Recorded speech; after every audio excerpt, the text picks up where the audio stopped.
What led a once decorated Army rifleman to stage an attack at a safe haven for fellow veterans? It happened Friday in Northern California's Napa Valley, at the nation's largest home for elderly and disabled veterans. Investigators say 36-year-old Albert Wong, a former patient at the facility, killed 3 mental health workers before taking his own life.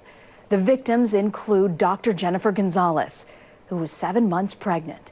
Here's Carter Evans.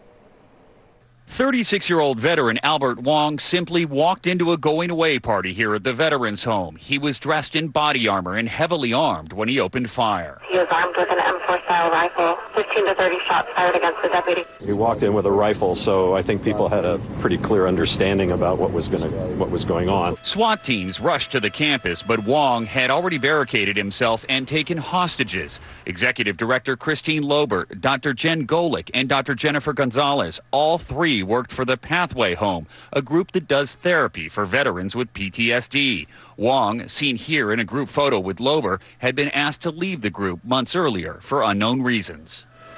Tactical teams surrounded the building, using cameras to look inside the window where Wong was holding hostages.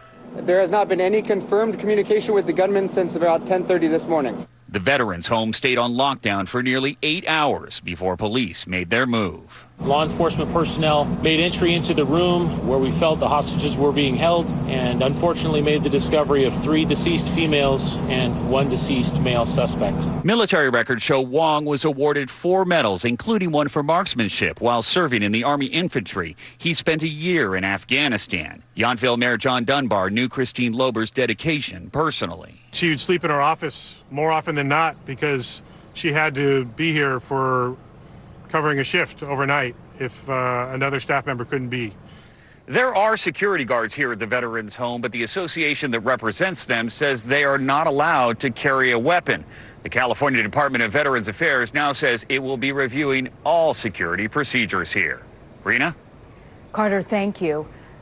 Near Los Angeles, 2 Pomona police officers were shot last night in the line of duty.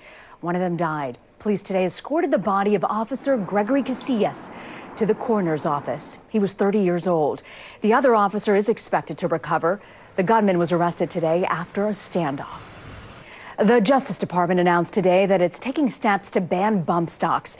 They're the attachments that turn semi-automatic rifles into machine guns.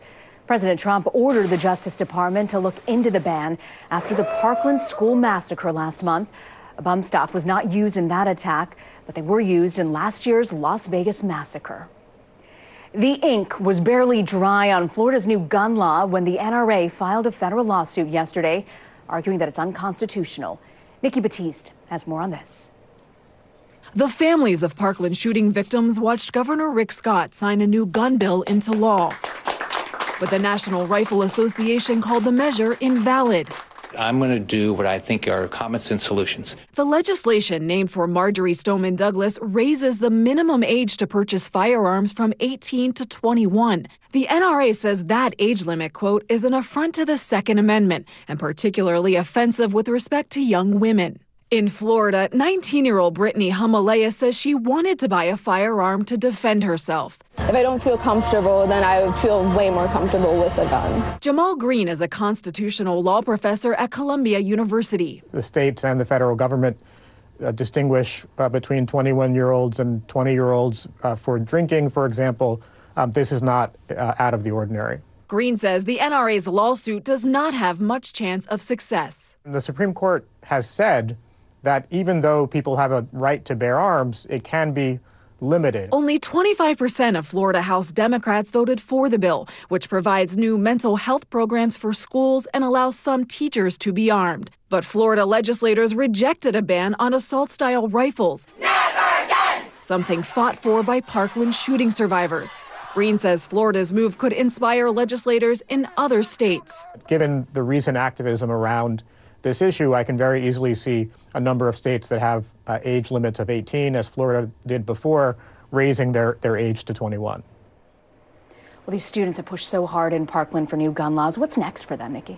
They're leading a nationwide student walkout on Wednesday, which marks 1 month since the Parkland school shooting. Students across the country will leave class to stand in solidarity for 17 minutes to honor the 17 lives lost at Stoneman Douglas. So fascinating to see how they've gotten so much traction.